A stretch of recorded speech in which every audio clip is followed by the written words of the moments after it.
You have successfully joined the webcast. Please stand by. The meeting will begin shortly. This is Christine Nicholas, Chair of the New York State Tourism Advisory Council, and I'd like to call the meeting to order. It is now 11:05 a.m. We'll start by taking attendance. I'll call the names from the RSVP list that I have here. Dan Fuller. Okay. Should I repeat that then? Okay. This is Christine Nicholas, Chair of the Tourism Advisory Council, and I'd like to call the meeting at 11:05 a.m. and we'll start by taking attendance from the RSVP list. Dan Fuller. Here. Anthony Davidovitz. Yeah. David Filipiak. Hello, I'm here. Valerie Kornbluck. Here. Tom Mulroy. Here. Catherine Nichols. Okay. George Demalis. Alexander Stanton. Here. And the I Love New York ESD staff, Ross Levi. Yes, I'm here. Good morning. Thanks, Ross. Kelly Garofalo, Wilkins, I am here. and Richard Gagliano. Hello, everyone. Great. And of course, our guest, Hope Knight. Thank you, Hope. Here. Yes.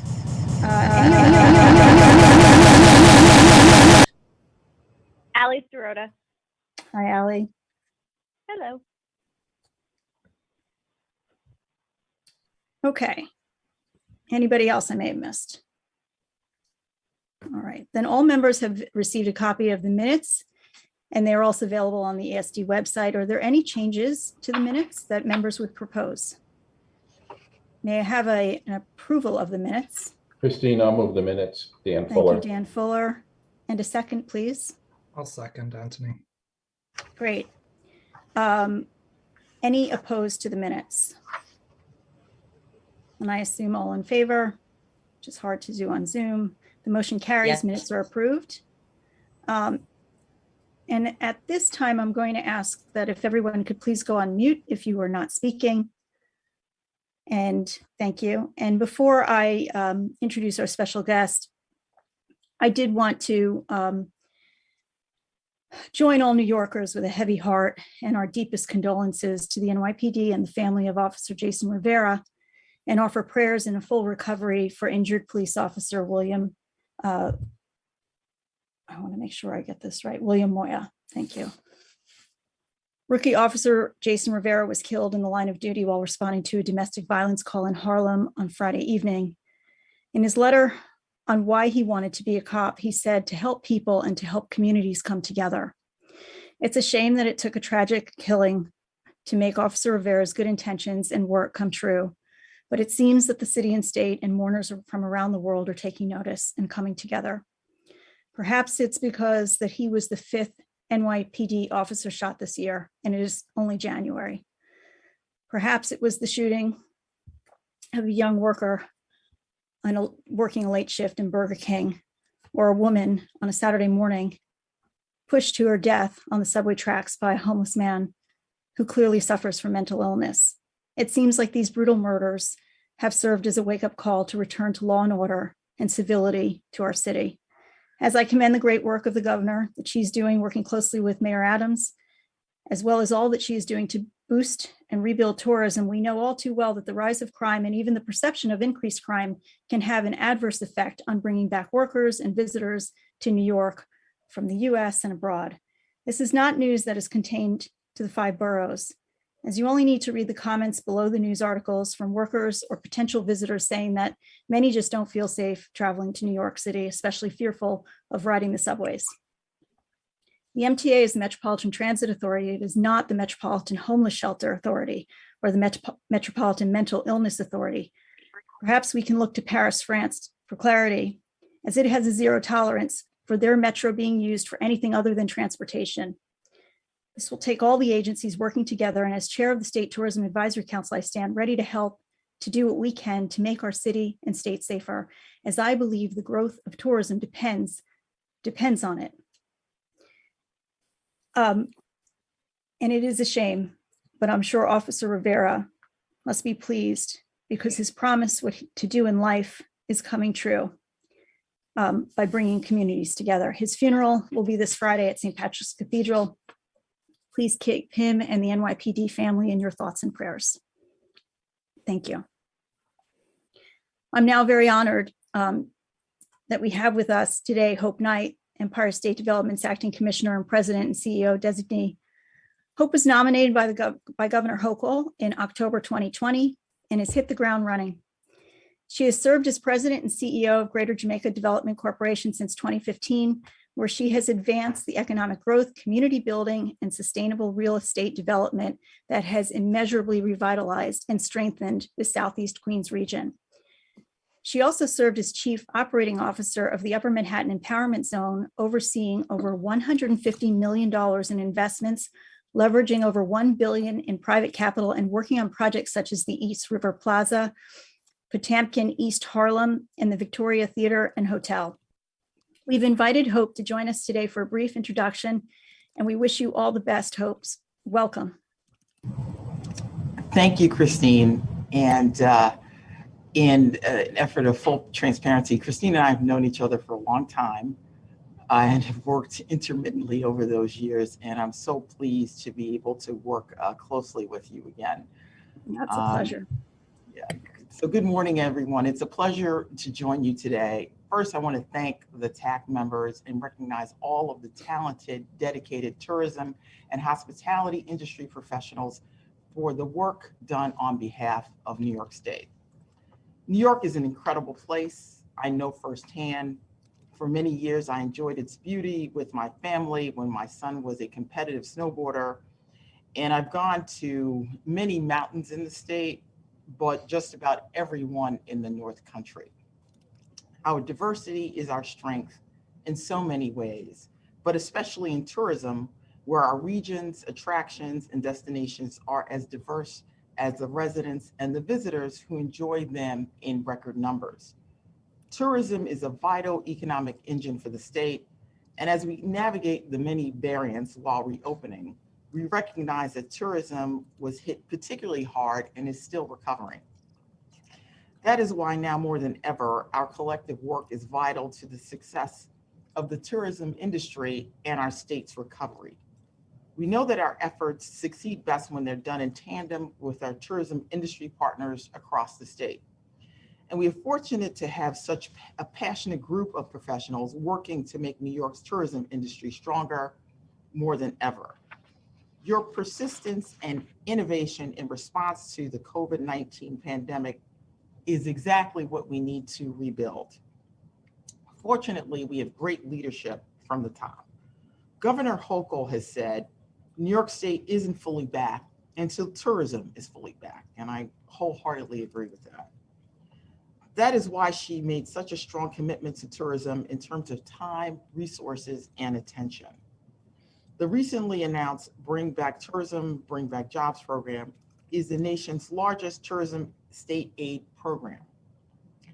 It shows the importance this administration places on the tourism industry and its role in our state's economy. Additionally, ESD received a federal grant that will help us and our partners expand the work that we have started to do in new areas that are prime for growth, such as group travel, amateur sports tourism, responsible outdoor recreation, and a more robust international presence. The good news is that it appears that the wind is at our backs. Trends over the last year or so are heading in the right direction.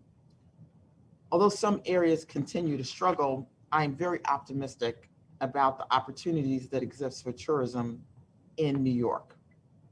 The TAC's role in its advisory capacity is ever more relevant as we pursue the industry's complete recovery. There is a lot to be excited about across the state, and we need the continued support of our industry's partners to spread the message. In closing, thank you all for the opportunity to join today's meeting. I look forward in staying in touch with TAC's work, and I encourage you to remain engaged with Ross, our incredible Executive Director of Tourism, and the entire I Love New York team. I hope that everyone is staying safe, and I wish you the best for a new year. Thank you. Thank you so much, Hope. Thank you for your words. Thank you for joining us today. I think Ross had mentioned that this may be the earliest in a tenure of a commissioner joining us. So I think it shows your dedication and interest in tourism. So we truly appreciate it. Absolutely. For my report, there are a few tourism-related governor's announcements I wanted to highlight since our last meeting. In mid-December, Governor Hochul encouraged New Yorkers to celebrate New Year's outdoors by participating in the first day hikes across the Empire State.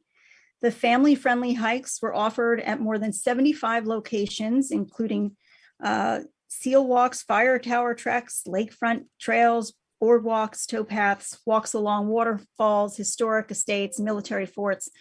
It was the 11th anniversary of First Day Hikes program, which continues to grow in popularity every year. Also in mid-December, the governor announced that the Port Authority of New York and New Jersey reached a revised agreement with financial sponsors to build a new state-of-the-art international terminal at JFK International Airport. The $9.5 billion project will be built in phases and will create more than 10,000 jobs. When completed, the new Terminal 1 will be the largest international terminal at JFK and aspires to be among the top-rated airport terminals in the world. Governor Hochul also celebrated a key milestone in the Port Authority's transformation of JFK with the groundbreaking of a $1.5 billion privately financed expansion and modernization of Terminal 4. Earlier this year, the Port Authority reached a revised agreement with Delta Airlines and JFK International Airport Terminal to expand the facility and to consolidate Delta's operations there, allowing Delta to offer connecting customers a seamless travel experience. Governor Hochul announced $45 million in grant awards through the New York State Council on the Arts to provide critical aid to bolster nonprofit arts and cultural organizations and artists. NYSCA's round 3 grants were there, which were reimagined to increase access to state funds through expanded eligibility, include support for organizations, support for artists, special opportunities, and recovery grants. All 4 categories of funding provide organizations and artists with vital dollars to boost the recovery process in response to the devastating economic impact from the last year and a half. Last year, during the budget briefing, Governor proposed budgeting $200 million and extending the deadline for New York City musical and theatrical production credit tax credit. The proposed program, which was originally capped at $100 million, will extend the application period to June 2023 and increase the amount of funding. There were, of course, several other non-tourism related announcements as part of the governor's State of the State address, which Ross will review during his report. I want to conclude my report by reiterating how supportive Governor Hochul has been to the tourism industry, both during her tenure as lieutenant governor and since taking office as the governor. Her dedication to allocate recovery funding to the industry, as well as her attendance to various tourism industry events, have not gone unnoticed, and we are truly grateful. That concludes my report. Are there any questions?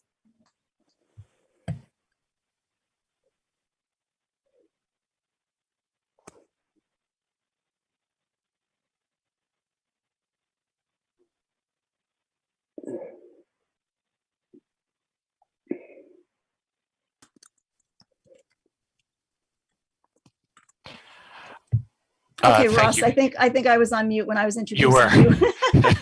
My apologies. That's all right. Ross, take it away and give us your update for I Love New York. Thanks. I sure will. Thank you, Christine. Good morning, TAC members. I'd like to begin today, as we have for the last few meetings, by taking a look at the recovery of the tourism industry and the status of where we're at. You'll remember at the last meeting, we reviewed the 2020 tourism numbers, which were as expected, down from 2019. And when we looked at the 2020 information we had available, namely the September hotel occupancy rates and employment, we saw that many regions were experiencing some rebound. The good news is that trend continued into October. As you can see from the chart on the screen, The industry is recovering from the depths of the pandemic, certainly. In fact, hotel occupancy rates in New York State have increased from a low point of 30% in April of 2020 to 61% in November of 2021. Looking at the average daily rate for a hotel room in New York State, we recovered from a low of $108 in April of 2020 to $199 in November of 2021. Now, when you compare this to the average of $211 from November 2019, you can certainly see we're not back at 100% yet, but we're certainly closing that gap. So that's good news.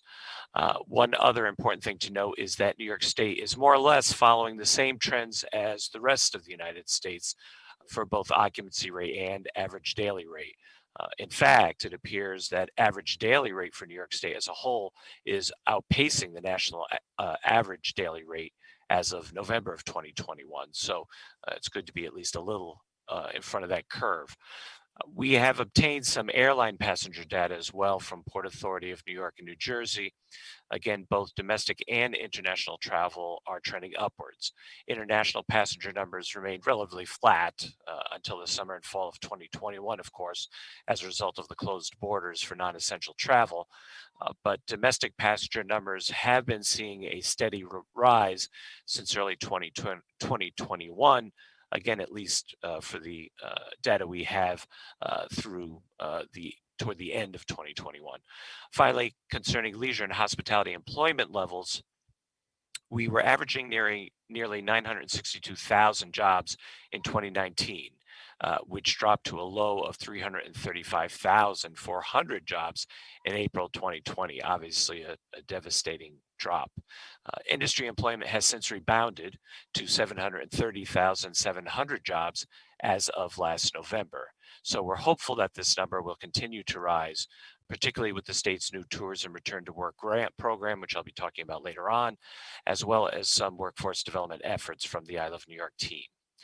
So overall, the outlook is certainly better than it was, though times are still uncertain, particularly with the new variants. We are cautiously optimistic about further gains in 2022, particularly with all the dedicated funding from both the state and federal government, specifically geared towards tourism recovery programs.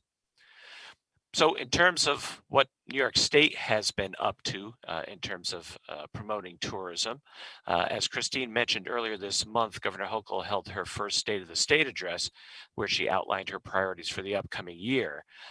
And many of those priorities are focused on kickstarting New York's comeback for a new post-pandemic era. And they certainly have ramifications for tourism. Those include several infrastructure projects to improve both ease and transportation for visitors and their experience. And that will also, of course, benefit New Yorkers as well. Some example of those proposed projects include completing the Albany Skyway, the transformation of a ramp of I-787 into a park for pedestrian access from downtown Albany to the Hudson River. Spurring further investment in the North Country through the Olympic Regional Development Authority, ORDA, with investments going toward development of the North Creek Ski Bowl at Gore Mountain, amplifying year-round park amenities that include mountain biking, hiking, and sports fields. Plans include a new ADA-compliant recreation center and a new chairlift designed for 12-month use. Another initiative, advancing the Rock the Riverway Phase 2, a comprehensive initiative to revitalize the Genesee River corridor in downtown Rochester, with the goal of spurring private investment and attracting businesses while providing lively public spaces and active waterside walking cycling routes for the local community.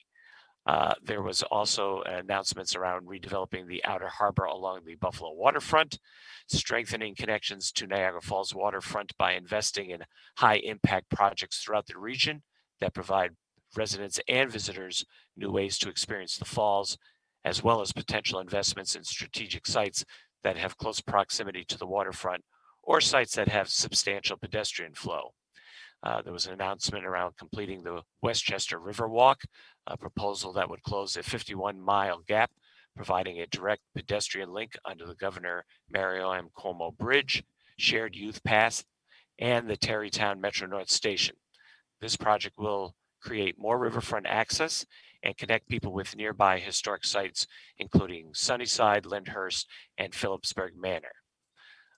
The governor talked about reimagining the statewide canal system with the aim to usher it into the 21st century system capable of supporting regional economic development and providing a recreation and tourism outlet for New Yorkers across the state. And she also discussed creating a commuter-first Penn Station and revitalizing the surrounding area. She spoke about investing in the state's wider economic development through $1 billion plan to support small businesses, which of course includes tourism businesses, providing critical funding for arts and culture recovery through additional state funds on top of the New York State Council for the Arts NYSCA annual base funding, and investing in outdoor spaces by protecting New York's forest preserve lands in the Catskills and the Adirondacks and enhancing our state park system. So there's a whole lot there, obviously, and more information on all these proposed projects can be found in the official State of the State book on the governor's website. It's worth a look. Here at the Division of Tourism, the Market New York Awards were announced for this year on December 14th. As you know, Market New York is part of a broader Regional Economic Development Council initiative, which collectively made $761 million in state funds available to support economic development priorities all across the state. Of the $15 million advocated specifically for Market New York funding, over $7 million went to tourism marketing projects, and over $8 million went to tourism capital projects. There were 163 total applicants, of which only 48 projects could be awarded. So as you can see, 48 out of 163, that's a very competitive program. So of those 48 awarded projects, 36 are marketing projects and 12 were capital projects. This round put particular emphasis on projects that would help tourism rebound from COVID, and that includes aligning with the industry's need to support arts and culture projects. Just a few examples. Oh, I think we have somebody unmuted, some examples of some projects from Market New York awarded in this round include Parks and Trails New York to create and promote a 7-day bicycle tour event in the Hudson Valley on the Empire State Trail. The Children's Museum of Manhattan, funding to renovate their future home at the historic building at 361 Central Park West. Funding for the Strand Center for the Arts in Plattsburgh to promote arts-related tourism events leading up to its 100th anniversary. Funding for Hudson Hall to host a Hudson Jazz Festival tourism special event. Funding for the George Eastman Museum to renovate over 3,600 square feet of unrestored space in Eastman's Rochester Mansion to create new galleries, and Opera Ithaca in order to be able to offer a unique month-long series of special multi-sensory events during the Opera Ithaca Festival. So that was a whole slate of Market New York projects that we were excited to be able to fund. Also announced since our last meeting were the official guidelines and eligibility criteria for both the Meet in New York and Tourism Return to Work grant programs, which were a part of the governor's Bring Back Tourism, Bring Back Jobs recovering funding announcement back in November that Hope mentioned during her comments. You'll remember we discussed it at the last meeting that $25 million is being advocated for the Meet in New York program and $100 million for the Tourism Return to Work program. Since that announcement was made back in November, our team has been hard at work defining the parameters of the program so that they can be as impactful and effective as possible. So for the Meet in New York program, some of the details, the funding is available for convention centers, conference centers, licensed overnight lodging facilities, and other event venues that rent out conference spaces for eligible events, as well as for licensed overnight lodging facilities that provide lodging to groups of travelers in partnership with those eligible events. Some of the eligibility requirements for grantees offering discounts on eligible events in connection with attracting visitors to New York State. The grantees need to have experienced economic harm resulting from COVID-19, and the venues must have a minimum capacity of 250 people. In terms of the eligible events, they need to take place over the course of at least 2 consecutive days. They need to be multiple day events. They need to demonstrate that at least 35% of their attendees come from at least 50 miles away, or at least 35% of event participants are staying overnight in licensed lodging facilities. This isn't about local events or personal events such as weddings or events put on primarily for the enjoyment of spectators. Those are not eligible.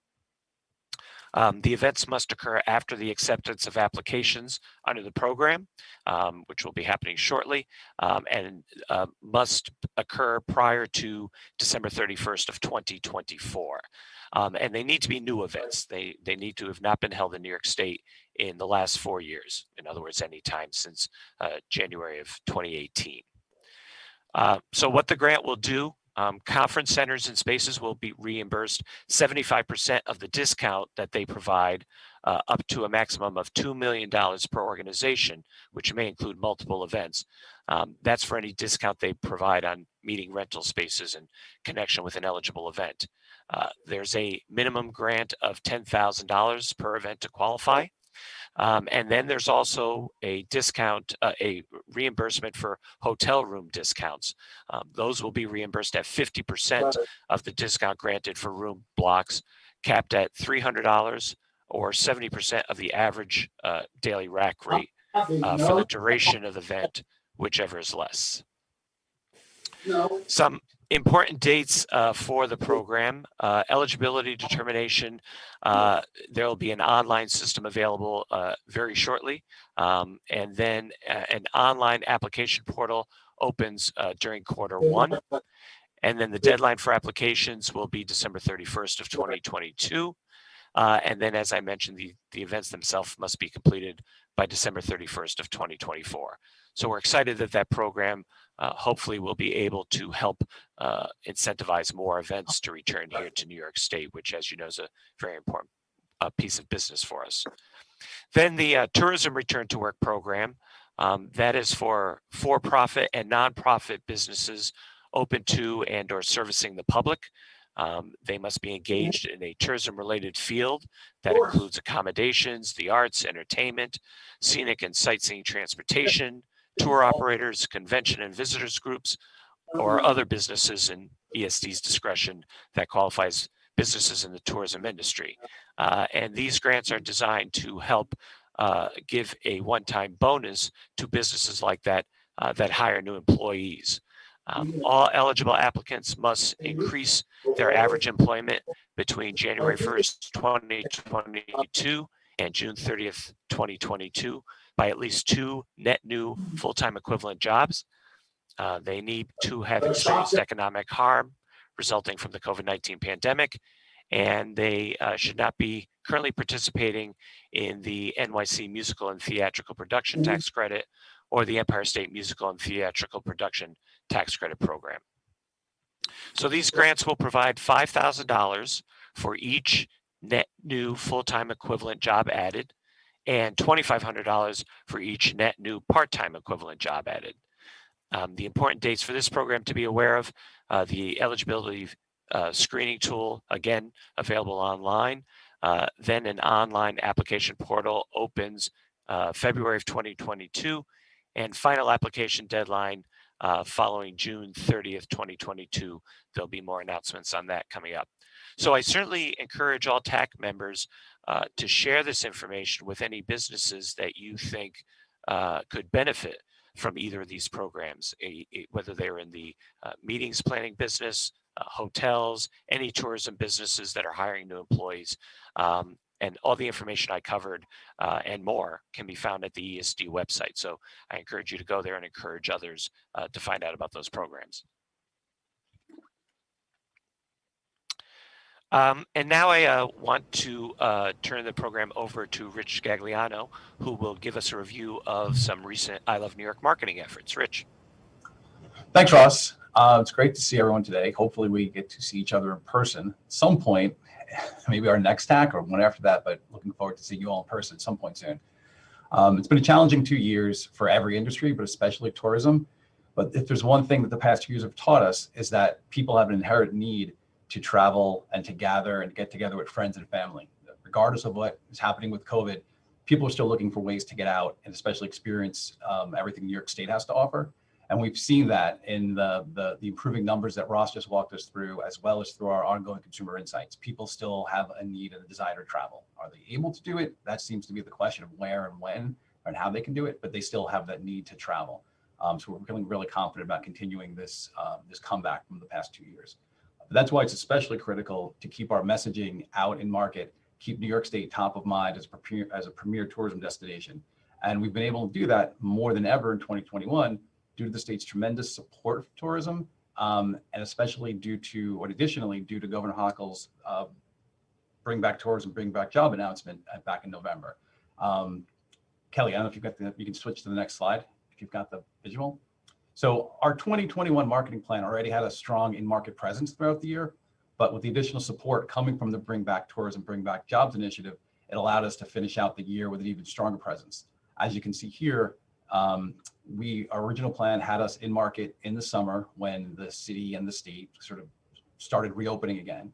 And we had advertising going through the fall. And then we had immediate benefits of the governor's announcement. We were able to extend the fall campaign a few weeks and add a few additional markets to that. And then in support of the winter campaign, we were able to add on not only add a few weeks of run onto that campaign, we're also actually increase weight in some of the markets that we were in. And then coming up in January, coming up in February, we've got a global campaign that's beginning. In January, we're in market right now promoting tour packages, with our international tour partners. There's some support against that, but in February, what we have rolling out will be a consumer-facing digital campaign that will continue to promote the state and the city. We will have more specifics on that as that's developed. But the idea right now is to launch that in early February to follow up the January support that's been out there. Kelly, I don't know if you have the link to the winter spot. This winter spot is actually running right now. This winter spot started in January, early January, right after the holiday. So hopefully you've all seen this already, but for those who haven't, we're going to try and play that right now.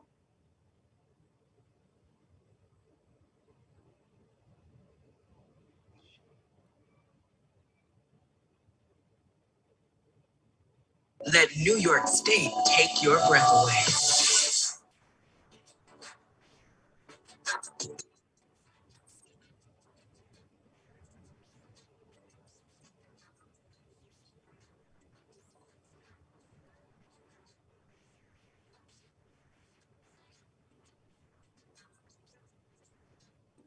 Be a part of it. Plan your winter getaway at iloveny.com.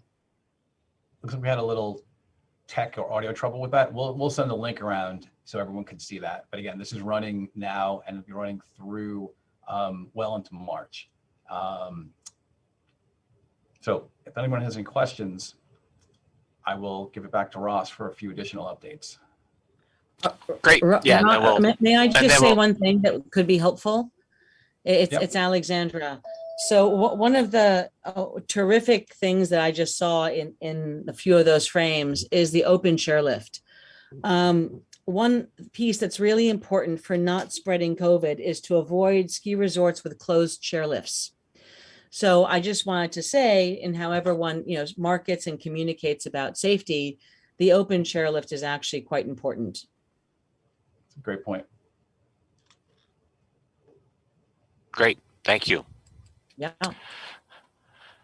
So a couple of other things to update the TAC on. Many of you probably are aware that the American Bus Association, the ABA Marketplace, took place in January 10th through 11th in Grapevine, Texas. And I Love New York was there in force. It was our first in-person marketplace convention type show that I Love New York has attended since early 2020. Actually, the last one was the 2020 ABA Marketplace. So it was a nice full circle moment and excited to be back there. I Love New York was a sponsor along with the New York State DMO Association of a hosted breakfast for the operators that were attending that show. That gave us the opportunity to provide an overview of recent and upcoming developments available to the bus market, and it was very well received. The operators loved hearing that. We had a comedian from the National Comedy Center that entertained them as well, but they were thrilled to be able to get together and hear all about all the exciting things happening in New York. It was also the first time that I Love New York took appointments at the marketplace in probably about a decade, and that allowed us to make several meaningful connections with over 25 operators that either were or are considering selling New York State.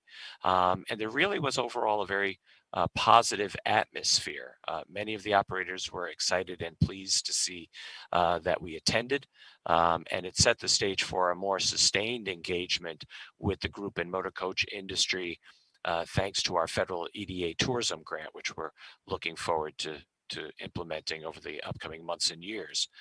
I also got to spend a significant amount of time in the New York State DMO information booth, meeting with additional operators. It was stocked with lots of I Love New York promotional items and marketing materials, and professionally staffed, particularly thanks to our former colleague, Greg Marshall, who many of you know from the Rochester area. And it allowed us to connect with business opportunities we may not have otherwise reached. It was a great show to attend, even just to sort of hear the mood of the motor coach industry. Some trends that I heard from the dozen of tour operators I spoke with. First of all, business does remain strong. It's of course down from pre-COVID levels. There are fewer companies now, but the ones remaining have inherited many of the customers from those others. And as a whole, many saw good business in 2021. And in fact, there are some unique opportunities for areas of New York that haven't seen customers before, with companies looking for destinations with more flexibility and providing their clients with a real sense of safety. So there's good things in that industry, and we look forward to staying connected with it. Lastly, I wanted to highlight some tourism-related conferences and meetings happening here in New York State, specifically in New York City this week. The International Media Marketplace is taking place on the 26th and 27th, this Wednesday and Thursday at the Javits Center. Many of you know IMM is the leading global networking event connecting the travel industry with top journalists, editors, influencers, and broadcasters. So I will be joining our PR team from Finn Partners for pre-scheduled one-on-one appointments to pitch stories and new developments and travel highlights. The IMM website indicates that they have 10,500 media and over 5,500 exhibitors registered. So not only does that provide I Love New York a great opportunity to connect with numerous media, but these numbers are great for Javits as well, as the meetings and events industry gets back on its feet. There are two other events I'm aware of similarly happening in New York City this week. The Student Youth Travel Association Tour Operator Forum taking place today and tomorrow at the Westin in Times Square, hosted by our friends at NYC & Co. It's an opportunity for student tour operators to be equipped and prepared to facilitate the return of student travel to New York City, which is so important. And the FICP Winter Symposium is also taking place in New York City this week, bringing together top meeting planners from the financial and insurance industries for a multi-day program of networking and education. So these three events are certainly positive signs and a reason to be optimistic that the meeting and events industry is coming back to New York State, something we're very happy to see. So Christine, that concludes my report. Thank you, unless anyone has any questions. I see that Danny O'Donnell has a question. Welcome, Danny. Nope. You got to unmute though. Unmute. There we go. Thank you very much. I want to apologize for speaking over Mr. Levi. A very dear friend of mine was getting her report on the doctor's visit for the year-long fight she's had with cancer. And I'll have everyone know that she got fabulous news. But I took the phone call to another room and my computer said I was muted. But anyway, sorry about that. Thank you. No worries. Important reason, Danny. Thank you. Thank you. And I want to thank you, Ross, for traveling on behalf of I Love New York and New York State. I know it's not easy to do, especially in these times that often require PCRs and whatnot, but we really, truly appreciate your commitment to I Love New York, to New York City hospitality and tourism. And it's really great. And I enjoyed listening to the trends, learning about what they're experiencing. ABA is a tremendously important group for New York, especially if Corning, for example, and probably some of our members, and they depend on the bus industry. We've seen in New York City, it's just almost non-existent right now with school trips and Broadway tours and things like that. So I'm very, very happy not only that you attended that to encourage visitation to New York State, but also that the Student Youth Travel Association is back in New York this week. So that's their first time, I think, coming back. They're meeting with the meeting planners. So it's a very powerful group to encourage people to come back to New York. So thank you for that. I am going to open it up now to the floor for the TAC members today.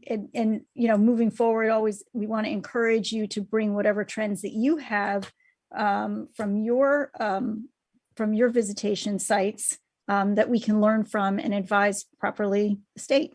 So does anybody have additional comments or want to participate? And I will say Alana Petroselli has joined us, so I don't think we had her on the attendance sheet earlier. Kelly, welcome, Alana.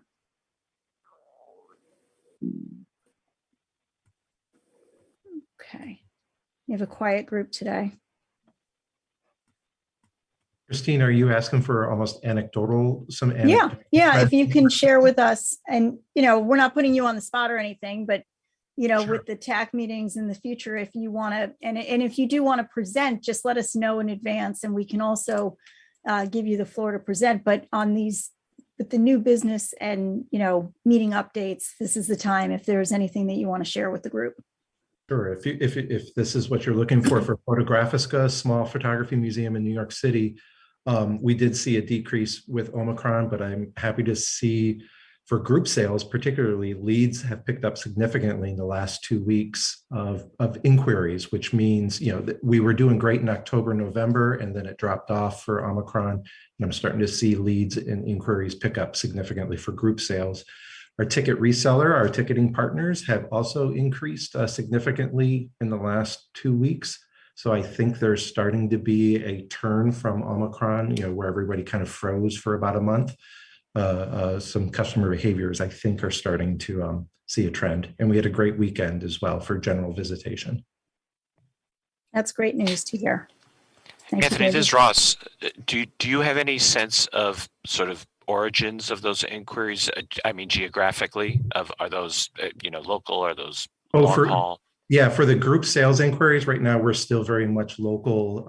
It's very much local, non-tourism industry inquiries. It's direct groups that are looking to do social events together, corporate groups, special event get-togethers. Great, that's very helpful. Thank you. Great. Anybody else?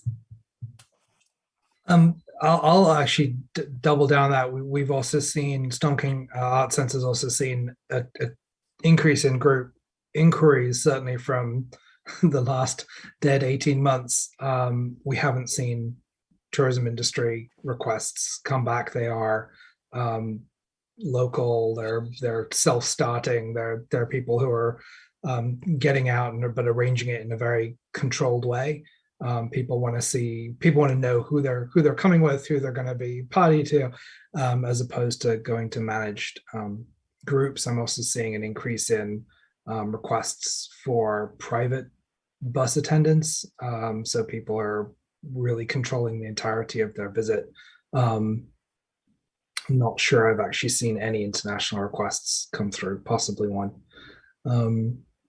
Which, as you say, it's sort of it's a reopening up, and people are kind of post Omicron putting their toes back in the water, but they're doing it in a way that's under their own control, making them feel safe. And that being said, I think we will see a return. We're certainly projecting a return to traditional visitation in the 2022 season, unless and until we have another Omicron. But I think at this point, I think visitors are tired of it, and sites should be well equipped enough to know how to respond to the next variant, which will inevitably come up and impact us in one way or another. Something non-Storm King that I've also seen, which I sort of put out to the group and particularly Ross's wisdom. I'm also seeing and have had some personal requests for local tourism development. I think towns and communities are seeing tourism growth, seeing money at the state level, at the regional level, but not necessarily at that sort of sub-regional, hyperlocal level. I've been asked to help brainstorm for a couple of places. I feel like there isn't a toolbox, and I know that it's hard because one village and one town in the Hudson Valley is different from anywhere else. But I do wonder whether there's any dummies guide to local tourism that local groups who are concerned and who have got, in the case of Orange County, we've got a terrific tourism county tourism office. But are there toolboxes that people who might just be meeting in a town board or a local community within a town can turn to see if there are best practices, if you're a town of this size, a town of that size tried this and it worked well. It was just something that I didn't see out there as a resource. No, that's a great thought, Anthony. I think you've heard us talk about in prior meetings that we do education programs for the tourism industry. That in fact might be a terrific topic for us to think about, whether it leads to an online toolkit, which I think is a really interesting idea, or whether that's just a webinar or a program we do that people can access. It's an important topic, so I think it's a really interesting idea. I try to have one a decade. So. I'm sure it's more than that. I'm sure it's more like one a day. Yeah. Oh, Dan O'Donnell has a question. Go ahead. Can you see me now? Yes. Can you hear me now? Yes, we can. I feel like I'm on a commercial. Okay.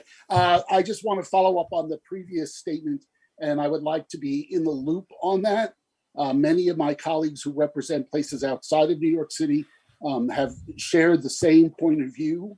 And if you're going to go out and do something or create that, that the local elected officials who are partially responsible for funding it know that it's happening.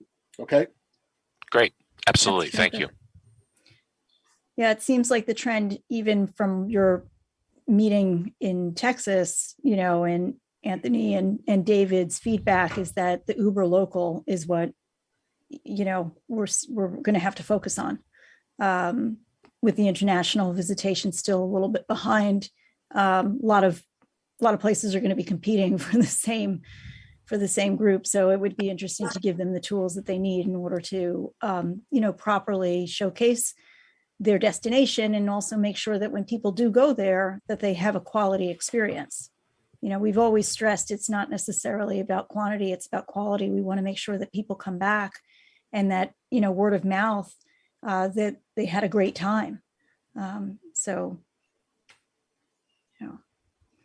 want to point out, even though we're talking about Uber local and all that, it was perfect timing for Ross to go to ABA. ABA will come back. Those tour operators are tenacious, and it's perfect that you got involved this year when you did, because even though the locals are the first to respond, that ABA network of salespeople will be the second wave that as soon as they can't have a market, they will be bringing it back.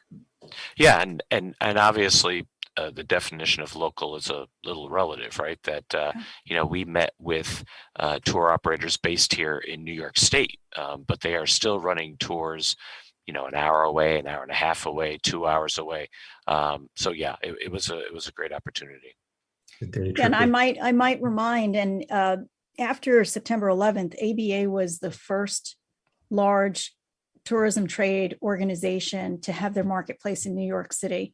We worked with Pete Pantuzzo, and normally they couldn't afford to come to New York City because the room rate is unreasonably low because they're used to going to markets that are not necessarily metropolitan areas. But at that point, if you recall, the occupancy in the hotels were just so low, and they also knew we needed to, reach out a little bit more, that they had their marketplace in New York City.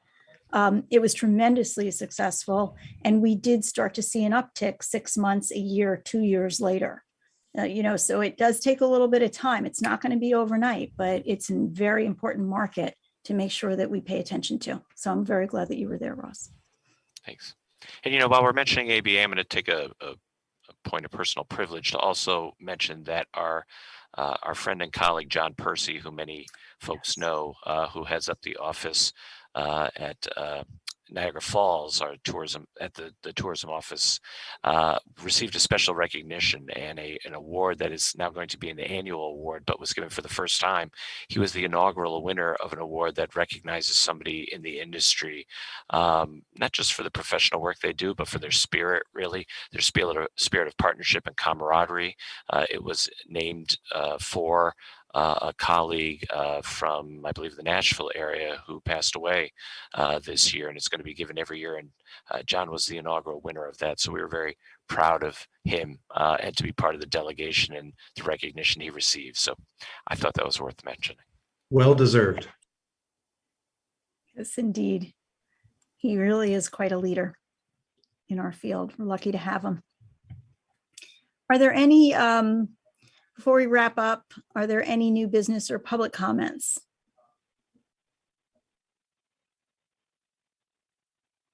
Okay. All right, so I will share with you that our next scheduled TAC meeting is Tuesday, March 1st at 2:15. Please note that this was a change from the previously announced March date to coincide with the Tourism Action Day in Albany. So you should have all received an updated calendar with meeting dates from Kelly, but please let her know if you did not. We're hoping to be able to meet in person in Albany for the March meeting so that TAC members can attend Tourism Action Day events and lobby meetings organized by NYSTA. Even if we are still meeting virtually, I encourage the TAC to participate in Lobby Day. In either event, Kelly will be sending information closer to March for that meeting date. And if you have any questions, please don't hesitate to reach out to Kelly, Ross, or myself. We'd love to see you there.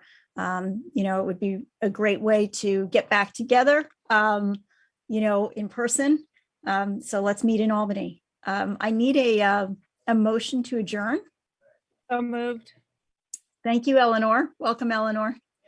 Sorry, I was late. No worries. We can fill you in. And I need a second. I'll second.